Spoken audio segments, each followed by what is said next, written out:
That sounds great. Hello everyone, welcome back to another fantastic episode of That Sounds Great. We're here at the Cube, London's home for producers.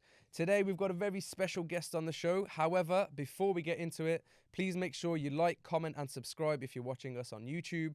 And if you're streaming us on a digital streaming platform, make sure you follow us, rate us, and you stay tuned for future episodes. So tell us a little bit more about our guest today, G. So guys, welcome. I'm G. Thank you, Khash, for that amazing intro. So today we have an awesome guest for you guys. So we have someone called Tony Succar. He is absolutely amazing. He is so cool. He's also a new dad as well, so we're going to have to mention that in the podcast today as well. But other than that, he's a producer, songwriter, arranger, composer, and also has picked up 2 Grammys. That's 2 Grammys. Also nominated for one this year too. Now he's picked up Best Salsa Album and also Producer of the Year. Guys, let's welcome our good friend at Avid, Tony Succar. Hey, Tony. Oh, thanks, man. Well, thanks for having me on the show. What's up to everybody that's here listening to us right now? It's special to me, to be here and talk to you a little bit about who I am. I was born in Lima, Peru, which is a beautiful country in South America. We have great, amazing food. If you haven't been to a Peruvian restaurant, make sure you go and experience that. And I came when I was 2 years old to Miami, and I grew up here. I actually wanted to be a professional soccer player, like football, but that didn't work out. So I chose music, and luckily my parents had a band, and I always played with them, like gigs, and I was a drummer in their band, in a family band. It was kind of like think of like the Jackson 5, but it was like the Succar 5. We were like my sister, my brother, my mom, dad. We all played instruments, and every reunion in the house we always played. So when I went to college and I got to college, I had to decide on a career. I was kind of undecided, and for me music was always a hobby, but I got the music bug, and I really wanted to focus and become as big as I could be, in the music scene. And I studied jazz performance. I did my undergrad and my graduate studies at FIU in jazz performance on percussion and drums. And that's when I learned how to arrange music and write and compose. And that's what I really, really got my heart. Beyond the playing, I just enjoyed the writing aspect. And then that led on to producing music. I didn't take any production classes in school, but I just learned kind of on my own in YouTube. And, I started using Pro Tools. Actually, later on, I started off with like another DAW, and I was just trying to understand it. And I think that helped me develop my skills then onto Pro Tools and everything else. And I went on to forming my own band, and that's where I did this project. It was like a Michael Jackson tribute album. We reached #1 on Latin Billboard charts with that album. It was really, really nice. And then after that one, I released another album, and that one is the one that won me the 2 Latin Grammys. And I basically recorded that entire album out of the garage of my house, man. So Oh my God. it was insane. It was a very big accomplishment, to win Producer of the Year for stuff that you've been doing out of the garage. I was like, oh my God, like, yes, Dude. Yeah. So that's my amazing. story, in a nutshell. Dude, that's a movie there. That's like the music equivalent to Steve Jobs starting Apple in his garage, right? Yeah. Oh my God. Yeah. Wow. Yeah, the garage is they have something special, It's like they're supposed to hold cars, but people be doing some crazy stuff All in there. kinds of stuff. Wow. Yeah. So Tony, yeah. how did you? I just want to kind of touch on the garage bit, but how did you guys acoustically treat it? Did you guys kind of build it up as a studio inside, or kind of get panels? Yeah, no, it was my parents, just so you know, I come from a very humble family. We always grew up struggling economically. My dad had 3 jobs. We didn't have much money, So the reason I decided to create a studio in my parents' garage and record out of there was because I couldn't afford to pay studios anymore. It was just too much money, because for the genre that I do, just so you understand, there's so many instruments, right? We're recording 2 trumpets, 2 trombones, saxophone, percussion, bass, piano, guitar, drums. There's just so many layers of music that I have to be in a studio acoustically treated to record, that it was too many hours. So when I decided to do this, I spent 1 year treating that room, like 1 entire year of just building a studio inside the garage. So when I tell you the garage, I mean it's a pretty pimped out garage. So like we went out all out, like but I did it with my dad. Like he did construction for a good amount of time in his life here when he got to the United States, like for work. So he was a pretty good handyman. So I had a friend of mine that is an expert in building studios. So I consulted with him and I told him, look, like, what do I do here? What do I do there? And he was like, okay, Tony, first thing you have to do isolation, and you have to lift the floor and you have to drop the ceiling, and then you have to build, so you have no idea how many errors I committed, but it was a beautiful process because, I learned literally every step, and I was able to create the room exactly the way I wanted it and the way I wanted it to sound. And since I'm a percussionist, like, you don't understand like how many different panels and different locations and different materials. And till this day, I continue tweaking because I'm just like a super freak when it comes to sound, But yeah, that's in a nutshell how it actually happened. So it is the garage, but man, if you guys ever come, it's cool because like you look at the house from the outside, it's just like a random house, but you go inside the studio and you're like, whoa, like what's this? The ultimate man cave. Yeah, it's the ultimate man cave, exactly. I think on top of the fact that you probably saved a lot more money having the studio in your own house or garage as well, I think on top of that, the convenience of just being so close to it as well allows for more time to be creative as well, right? Yeah, I think like that's the main thing, and right now, for example, I feel so blessed. Like yesterday, I was there for 12 hours in the studio, Wow. and I was just recording bass on a bunch of tracks, and then I recorded some violin, and I'm there with no pressure, and then now I got like engineers working for me, so like I'll be like in the kitchen doing some other stuff, and then they're working there, and then my mom is there, and she's like, hello, you guys want something to eat, That's and awesome. and so it's great. And I actually bought a house now, so I'm actually speaking to you from this is my new little man cave in my house, which is like 5 minutes away from my studio. So like I have like this room is also really nice. It's also acoustically treated since I already have experience on building them, so like now wherever I go, I need to have my own little man cave. So don't let me go into your garage because I'll convert it like right away. Oh, please, bro, please, man. No complaints from us. That's cool, man. It's really inspiring to hear your story. I just wanted to like take it slightly towards the educational side, because obviously, for the most part, a lot of people might say, having a formal education isn't, necessarily important in order to become a professional musician, right? A lot of people just straight out the gate go and start learning instruments, start joining bands, doing like free shows and stuff. But how influential, I mean, me and Gaurav have both got bachelor's and master's degrees as well. So I just wanted to ask you this question, but how influential would you say that was as part of your professional and personal development? Yeah, you just said something really important, professional and personal. Like that's Right. super important, the balance in between both. I think the education part of it, at a certain point during my undergrad and graduate studies, like there's moments where you just don't want to continue doing it, right? Because you feel like you're wasting your time in a way. You're studying stuff that you may think that it has like no correlation with your career. Right.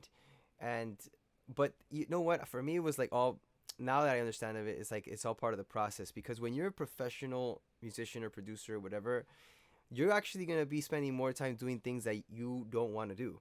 Like, period. It's just the way it is. Like, Yeah. of course, we end up doing a lot of music and we're blessed to do that. But there's so much business aspect, like just straight up logic, cultural things that, like, things that you have to be able to understand how the world sort of functions. And in order to make the wise decisions that you need to make in order to keep growing, right? Because if you just enclose yourself and just do music, you're missing out on so many other things. And today's music it's just really not about only the music, how to present it, the branding, the marketing, the social media aspect, how to get to your target audience. Like there's so much involved. And if I didn't have sort of that education, and I think it's more like the motivation to be able to get through something that you don't want to get through in order to get to the next level, right? So Yeah. that's sort of what education gave me, aside from the professional side that is like more okay, you know your theory, you know your sightseeing, you developed your ear in a different way. Like I studied a lot of classical music, a lot of jazz, so you have no idea how much that helps me in my career, even I though bet. I'm not even Yeah. doing those specific genres, right? Like I can work with many different artists from different genres because of that reason. Because my ear, like, I've listened to so many styles of music, and Mhm. that's one of the things that when you go to university or college, like you have to do because they'll put you in those scenarios.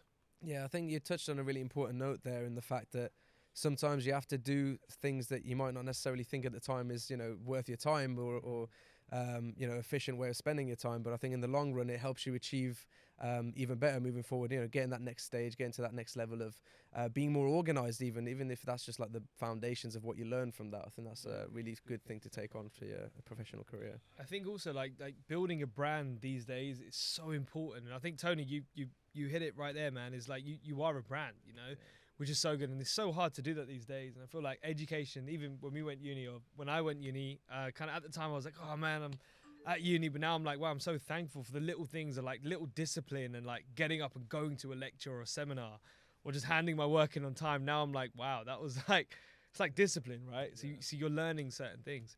I just want to quickly just touch on Tony. So obviously from your education and when you kind of finished your masters, when was your first big break, and kind of how did that happen? Man, there there's so many big breaks like in my career. Actually, I want to just give you a little quick anecdote because this is for me was a big thing when I was actually getting into college. Because a lot of people like that write to me, for example, like younger demographic students, like they'll ask me, Tony, like, how can I get to your level? Like, you seem so really good for your age, like, and it always sticks to me because when I was 18 and I was going into college, my level compared to everybody else was terrible. Like, I was probably the worst musician out of all because I wasn't really planning to be a professional musician. I was like, this was a hobby. So actually, when I was auditioning for the School of Music, the biggest break was that for me because when I auditioned for the School of Music, when I saw the requirements that you had to sight read at a certain level, you had to know like all these rudiments, you had to do all this, and I didn't know any of that, but I still went ahead and did it anyways because I was like, you know what, I'm gonna audition because I hate, Confidence. yeah, Love I it. hate everything else. And my dad was like, yeah, Tony, like, we moved to this country for that reason because like, what's the worst thing that can happen? They say no, and that's Yeah. it. Like, you're in the Yeah. best country in the world. Like, you have so many things that you could do. So when I went to audition, luckily, the drum set teacher wasn't there, and I went to the director's office and I asked him. And I said, hey, like the drum set teacher's not here to audition me. He was like, okay, well I can audition you with the ensemble because we're about to have rehearsal right now with the Latin jazz ensemble. So I said, okay, whatever, I'll just jam out with the band. And he was like, okay, we're gonna do you. The main thing is to test you on sight reading because that's all we really care about. If you want to play on the ensembles, you have to sight read. Mind you, I didn't know how to read anything. I was like super nervous. I was like, Wow. oh my God, I'm gonna like drop the ball horribly here, bro. And then they sat me on the drums, and then he called out a tune, and man, I remember he called out Iracuba, which is a song that I was like familiar with that song. I was like, wait a minute, do I know that song? And I opened up the chart, and I was like, wait a minute, bro, I have this CD in my car, bro. I listen to this every single day. No Bro, way. and I auditioned, and like I was acting like I was reading, like turning the pages. I didn't know anything, like, but I was just nailing all the hits. And then he stopped the That's song in the middle awesome. of the song. He was like, "Damn, Tony, you're so good at sight reading. Like, we could give you a scholarship. You're accepted for sure in the school. Like, we need people that could read." It was crazy, bro. Incredible. It was Wow. embarrassing. It was embarrassing because like I remember like when the semester started and I told that to the drum set teacher. He was like, "Bro, I'm gonna kill you. Like, you're crazy. Like."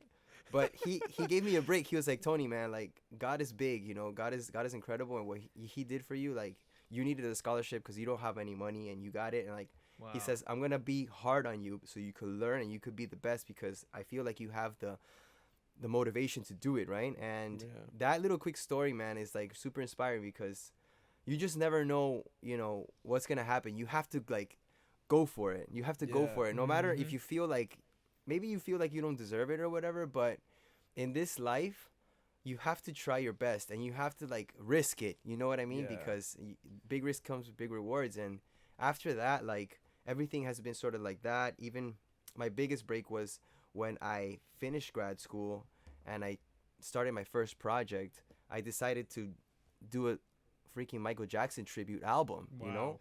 people were like, Tony, are you? What are you thinking, bro? Like, you're gonna have to get licenses. Like, who's gonna even like wanna like even be involved in that project? Like, Michael's music is like untouchable. Yeah. And I was like, I don't care. Like, I just want to do it. And bro, Nice. over 100 musicians recorded. I recorded with 10 huge artists. Sheila E was on it. We did a PBS special. Wow. Now It was that's a risk. yeah, it's a huge risk, you know. Yeah. But it took me 5 years to complete that project, right? But Wow. after I launched that, like so many people in the industry started to know about me, like, and with great success always comes those moments of like, you know, going straight downhill. And that's what happened to me with that album as well, because when I submitted it to the Latin Grammys, I was like hoping, like I was like, oh my god, I'm probably gonna get nominated with this album because it's so good. They disqualified my album, and I said, Oh. what? Like, how am I disqualified? He's like, yeah, Tony, sorry, you know, like you have like, you have 53% of English words here. You have to have at least 51% in Spanish. And I said, No. what? Like, What? are you serious? Like, You're joking. who's counting these words? Like, this is Latin music, and bro, they disqualified my album just like that, and I wasn't able to compete. I can So- imagine someone just miserable sat there just listening to it, just looking for a reason not to get this guy in there. He breathed. That's in English. sucks. Yeah, we'll Yeah. drop that off. Yeah. Nah, man. Yeah. I mean, Yeah. That's brutal.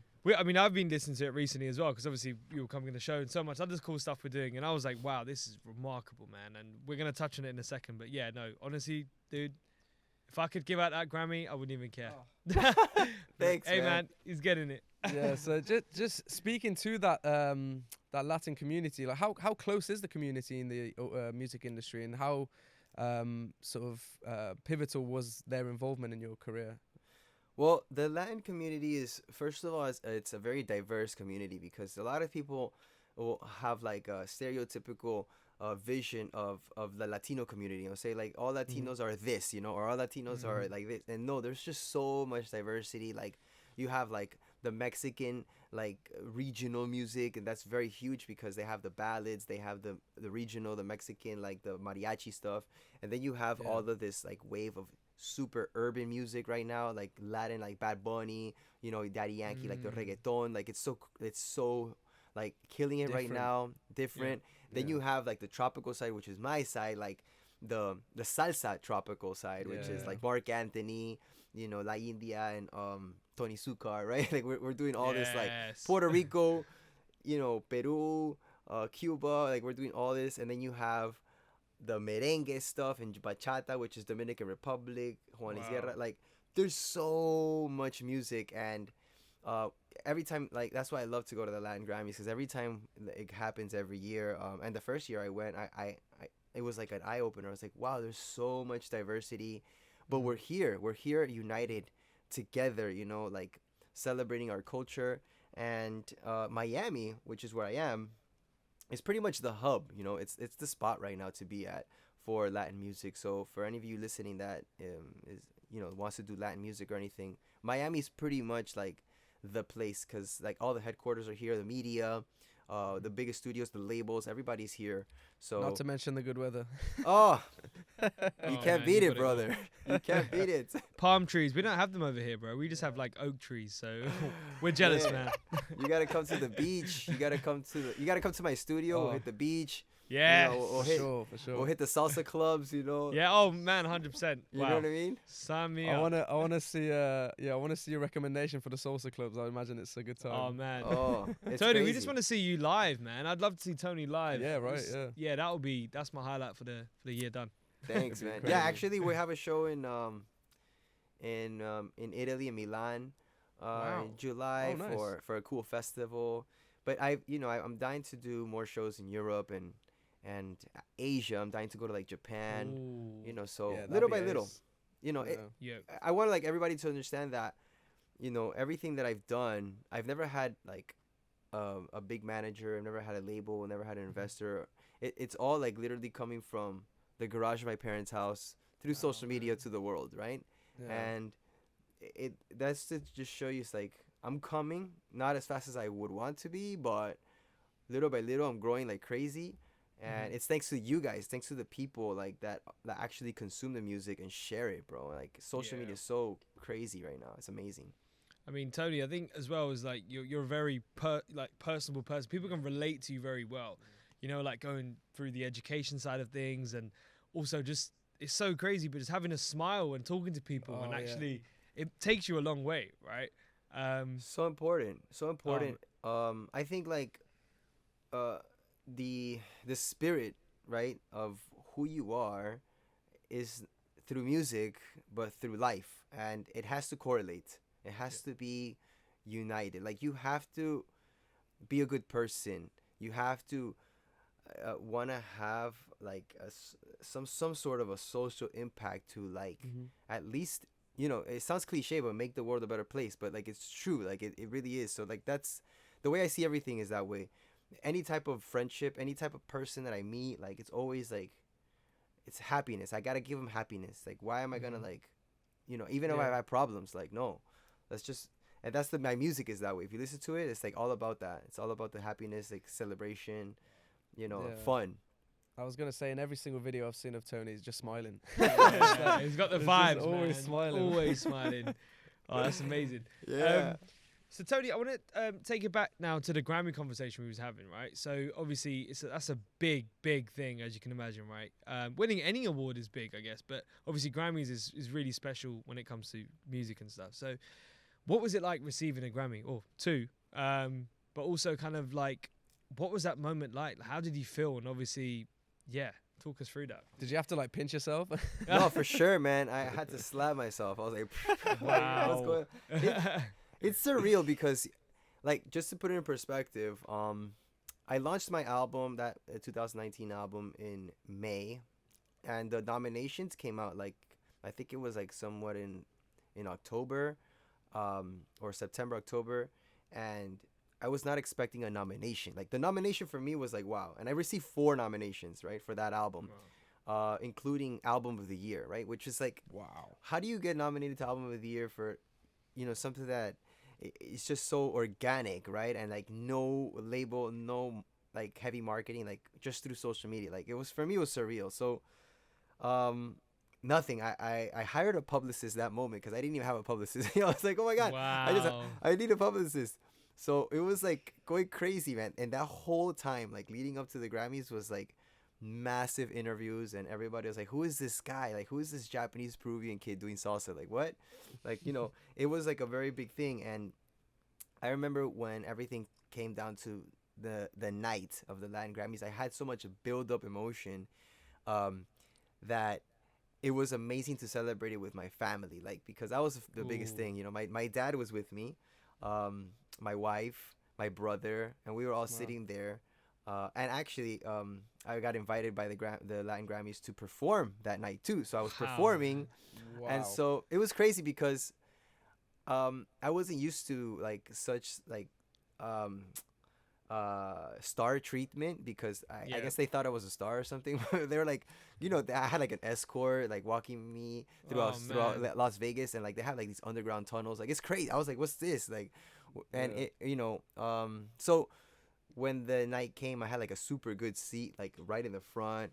And I remember the first category was best salsa album, and I remember that moment. It was the first Grammy. I was sweating like crazy. My hands were super sweaty, and my wife was like, "Tony, just calm down. It's gonna be okay. Like you know, if you don't win, it's fine."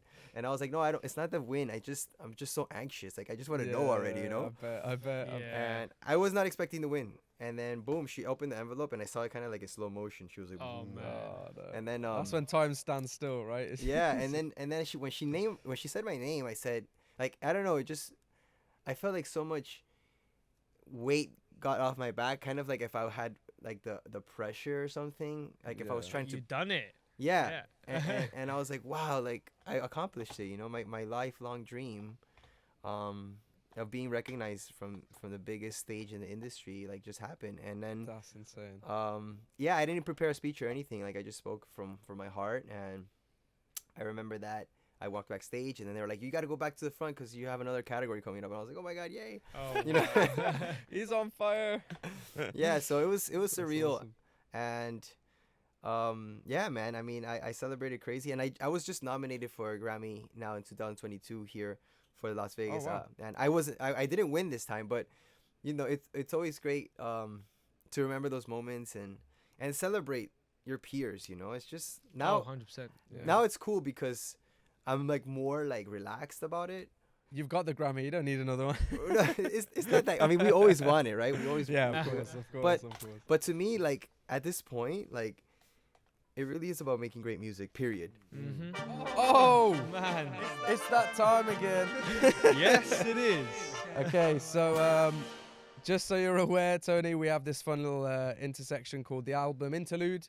All that basically means is that we've got 60 seconds to ask you, a bunch of random questions, some audio related, some not, and we'll see how many you can answer in 60 seconds and how you compare to our previous guests. How does that sound? Great. All right, Tony, you're against the clock here, so we need to. We're gonna go through them pretty quick, bro. So apologies in Okay. advance. Okay. Okay. Yeah, quick fire, quick fire. The timer starts now. What's your childhood? Who's your childhood hero? Tito Puente. Drums or cajon? Cajon. Favorite music genre? Salsa. Mixing or recording? Recording. 2 people, dead or alive, that you'd love to make a track with.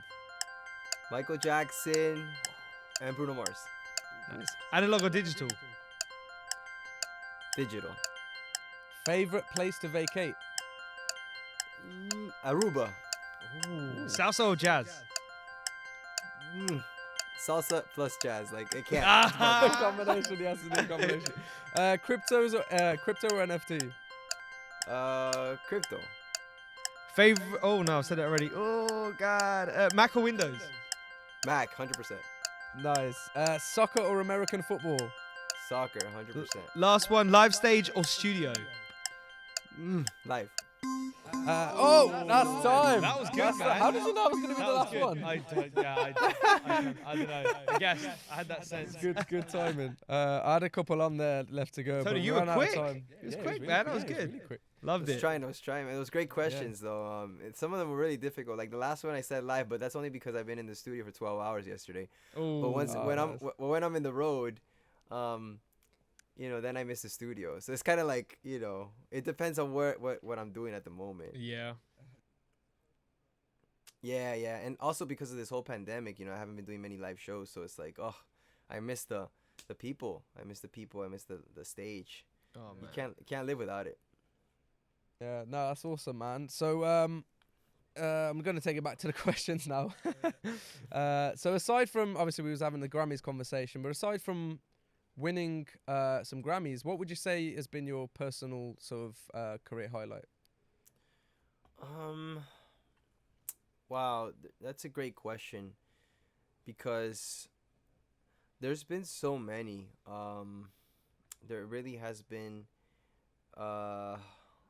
There's just so many I can think of right now, and I think one of the biggest ones was when I had to produce a PBS special for my Michael Jackson project because for me, it was surreal. Like the whole experience, like I didn't think anything was gonna happen with that album, and then like PBS got interest, and you have no idea like how I was able to get that. You know, like in order to, I always knew that I wanted to do a PBS special because I was always a fan of like Andrea Bocelli specials and Il Volo and all these amazing bands and artists. So I was like, how can I get to PBS? And I literally went online and looked at a directory of all the PBS people's contacts, and there's this thing called mail merge on Google that you can like put their name and then like do a formula, and you can send out like mass like thousands of emails at once. You heard it here first. Oh, that's a Yeah. gem right there, Tony. That's a gem right there, bro. So mail merge, bro, and I mail merged it like straight up. I made like a little letter, a couple of links, you know, well presented, and I blasted it, bro. This I don't guy's like a hustler. Bro, this He's is a insane, hustler. man. Like out of the 1,000 people, like people or so that I contacted, there's about 3 or 4 that responded. That's all you need, though. Yeah, and out of the 3 or 4 people, you know, there was one guy in Miami because he's like, oh, Miami. And then there was 2 other people. I forgot where they were from. And then one of them was from Oregon, Portland, Oregon, bro. Like, I was like, yeah, this guy's not probably going to be able to help me. But, I mean, whatever. I'll have a conversation. Bro, he was my executive producer. And he made it happen. Wow. So it was totally random, and he believed in my vision, and he was like, wow. And I told him the whole like the whole mail merge story, and he was like, bro, that's crazy. Like, I got your email, like I thought it was you writing to me personally, but he didn't take offense. Like, he was like, that's cool. Like, I like that about you. And then he helped me develop it, and a project like this, just so you are aware, like it usually costs like around $500,000, like to do a proper PBS special, because it's like, bro, you have like 12 cameras, you have a director, you have a recording truck, you have like the venue itself was like $40,000. Like, it was a beautiful theater, so much production, rehearsals, 40 musicians. I had to fly Sheila E down, like she was a host.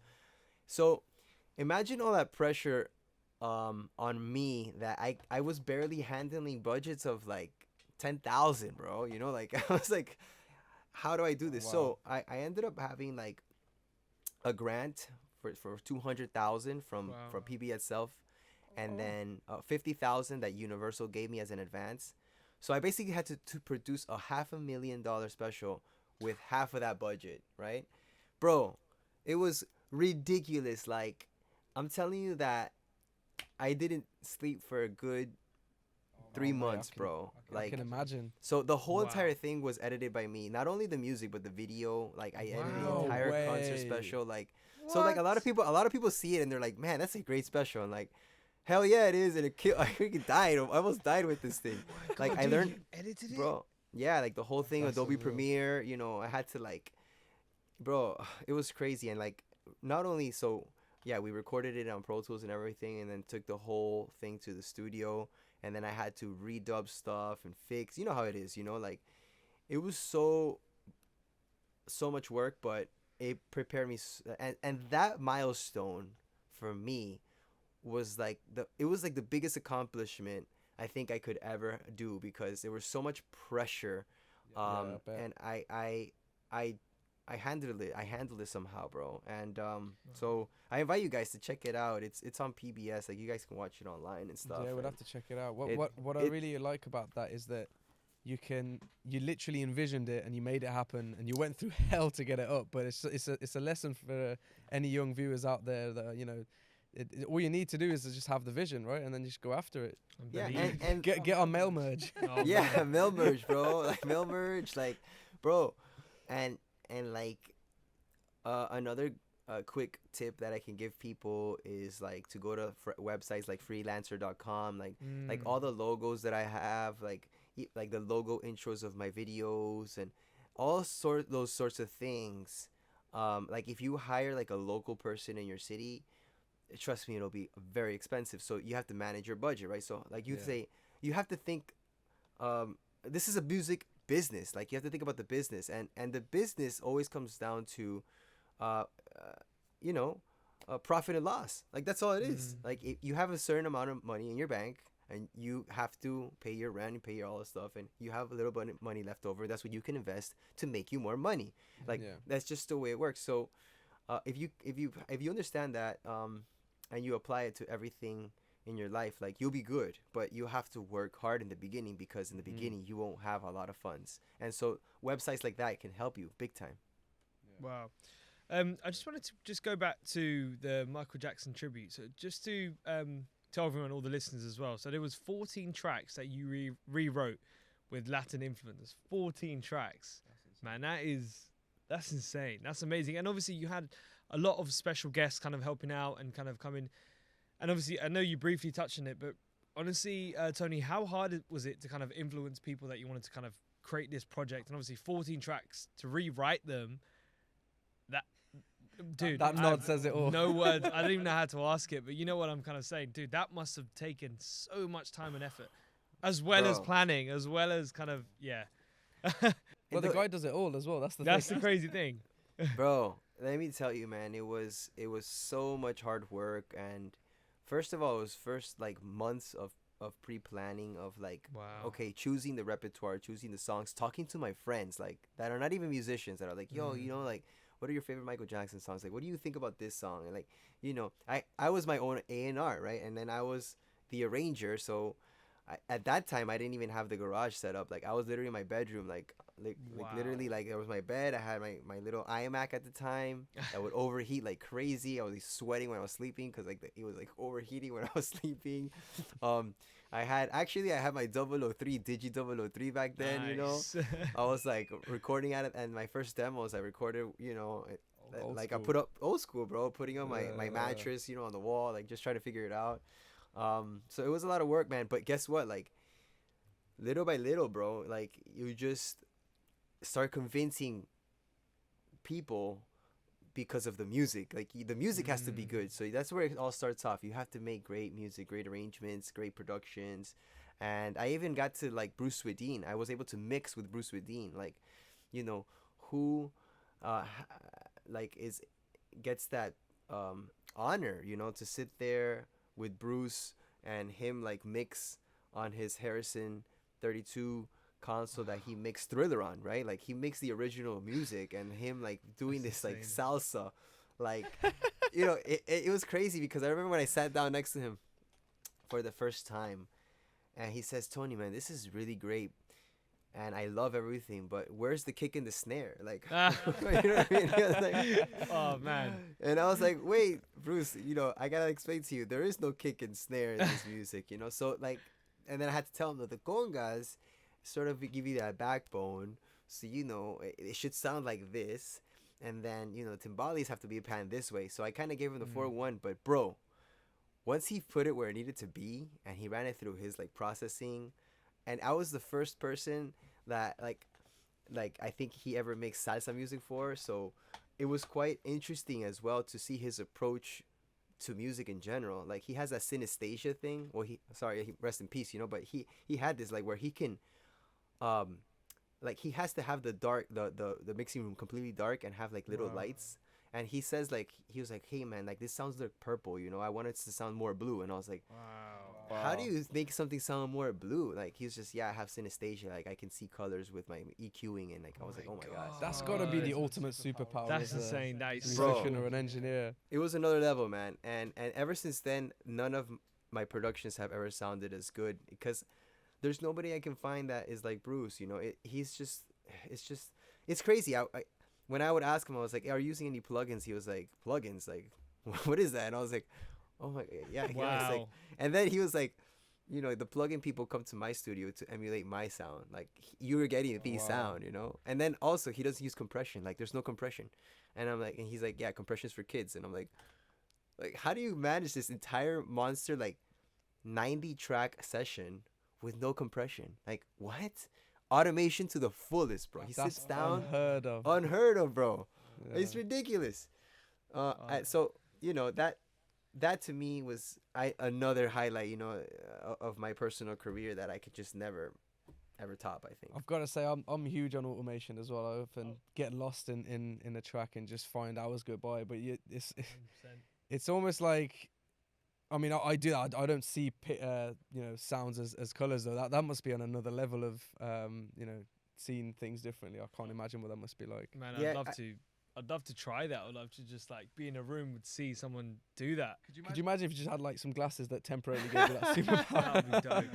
They It's would crazy. sell off the shelves like hotcakes. Bro, it's, you know what's crazy about that is that like it's another level of listening. Period. Like the brain and the ear, it is, whenever you're able to hear sound like that, I just can't, because I can hear sound and I know when something needs to be louder or softer. Right. But like if you tell me like, bro, I don't know, the side stick of the snare needs to have a little more of this frequency, like, I mean, it's so difficult to listen to that, right? So, but there's Yeah. engineers out there, like Bruce, for example, that they come especially from the old school where, you know, they didn't have the digital, all the plugins and all this stuff, where he needed to be really creative and like listen to true like perfection on mic placement and decisions on mics and the room, right? And like, for example, he was explaining to me one time, he was like recording the Frank Sinatra orchestra, and he made the trombone player literally face against the wall, like to solo against the wall. Wow. And like he told me, like, the trombone player was like, what are you talking about? And then when you listen back to that record, you're like, dude, like sounds crazy, and it was only with like one microphone. You're like, what? How do you even discover that though? Insane, man. It's ridiculous. It's ridiculous. Ridiculous. Yeah. Wow.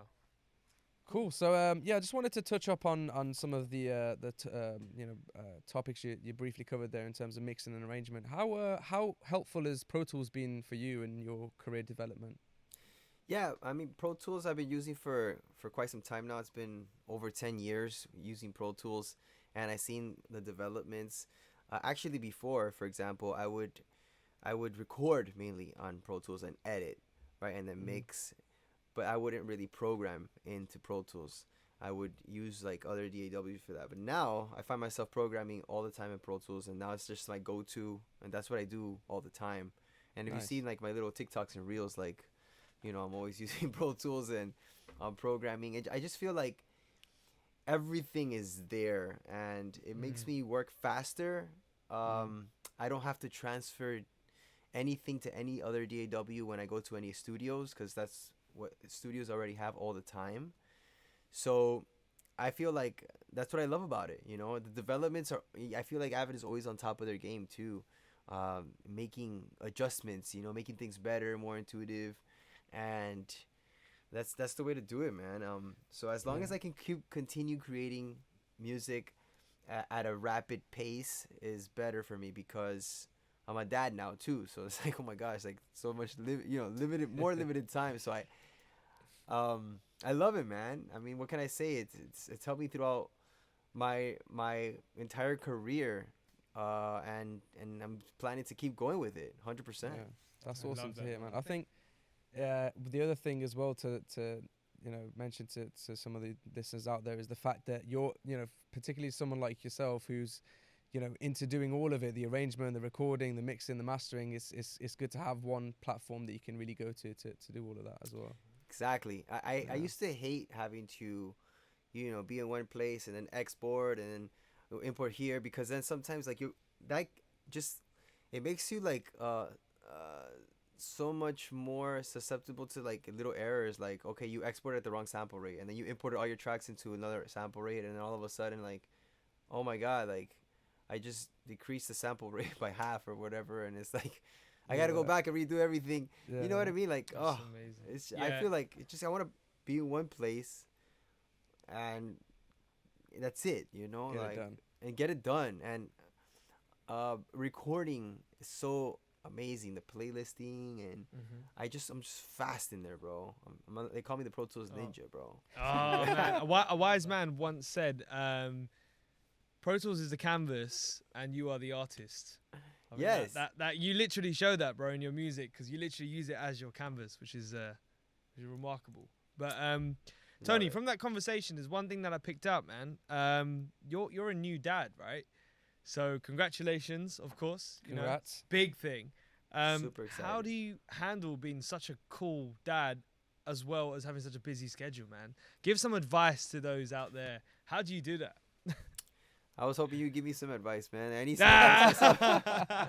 Bro, it's crazy, man. It's like intense, man. It's like really like, cause I've gotten only more busy, career wise, cause of the whole pandemic. Actually, like, I don't know why. Like, well, I do know why, because everybody was sort of staying in their homes, like, and everybody wanted to produce and make music, so everybody was hiring me for studio work. And although I didn't have a lot of live work, I was just, and for me, studio work is always more busy because it requires more time. Like, you have to tweak. Like, when you play live, like, you rehearse and you play live and it's done. You play live and it's done. When you go and you write and you reproduce and you record, it's never done until like the label's like, you better turn this in now. You know what it's like? So it's just endless. And like being a dad, it's a blessing, and you want to be as much time with your daughter or your son, because it's what your heart gravitates towards, so it's quite difficult to balance both. And have your home studio, guys. Like, just build your place in your garage, you have your little man cave, because you will find yourself feeding and mixing at the same time. Doing I love that, man. Dude, a whole different setup. A whole different setup. It's just crazy. And I have like I'm sure I'm gonna have a lot of toys in my studio now. Oh and yeah. it is what Yeah, it I is, bet. bro. We I make the bet. best of it, and Yeah. as long as you can be creative and be, families first, 100%. Families, Mhm. 100% first, and do your thing, and try to balance as much as possible. Learn how to say no is very important. I still haven't learned how to do that, but like sometimes you just have to be like, I can't. I don't have enough time. Period. But there's things that you just want to always do and accomplish, and you have to have like also, a spouse and a family that can understand that too, because this is a big Yeah. sacrifice, this industry and this career for sure. Wow, that's beautiful. Well, Tony, it's been honestly one of the best conversations we've had, and thank you so much for joining us. I hope you've had just as much fun as we have. And 100%. Tony, that was awesome, man. We want to thank you here at Avid. Me and Khash would say a massive thank you, dude. People like you are why we're doing this, and we want to get people's stories out. We want to tell people that there's so many different genres and cool people out there in the world, and we want to just explain that at the end of it, out of all these genres, music brings us together. I think it's such an important thing. No matter where we are in the world, music brings us together. So, Tony, thank you. truly inspirational, man. Oh, 100%. thank you guys. Thank you guys for having me here, and it's an honor to be here, especially among, so many amazing talents that are a part of this Avid family. Like, thank you guys for considering me, and I hope I make you guys proud. That's my thing. I want to be. Of course. I want to be the best that I can be. Period. Yes, course. we love it. Alright. Awesome. Well, thanks again for coming on. For everyone listening and viewing, thank you so much for tuning into this episode. Make sure you tune in for the next one as well. For the time being, it's Khash here and G here. And make sure you like, comment, and subscribe if you're watching on YouTube. And if you're listening through your preferred digital streaming platform, make sure you tune in to the next episode. Thank you, everyone. Guys, thank you so much. See you soon. Peace.